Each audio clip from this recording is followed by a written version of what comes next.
দেখো মা কিরকম ভয় কানে হাত দিয়ে দাঁড়িয়ে আছে। তো চলো সবাইকে শুভ দীপাবলি। তোমরা সবাই কেমন আছো? আশা করি তোমরা সবাই খুব ভালো আছো। আমরা তো কালীপুজোর দিনকে খুব আনন্দ করেছি। মা এবছর একটু হলেও আমাদের সঙ্গে বাজি ফাটিয়েছে, ভয় পায়নি। তারপর পাশের বাড়ি কাকুও ছাদে উঠেছিল। প্রত্যেক বছর আমরা ছাদে উঠলে মা কাকুকে ফোন করে দেয়, কাকুও উঠে পড়ে ছাদে, আর আমরা সবাই মিলে কিন্তু খুব ভালো লাগে। আরে আছে, হেল্পিং হ্যান্ড না থাকলে কি করে একা করবো?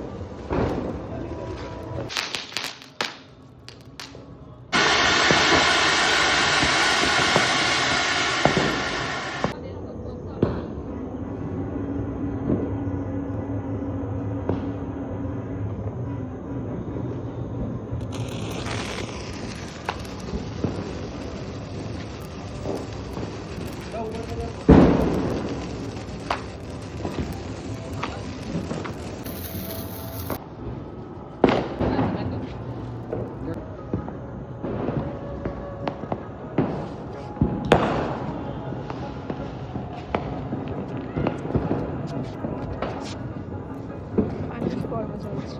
রোদ তো অনেকটা নেই।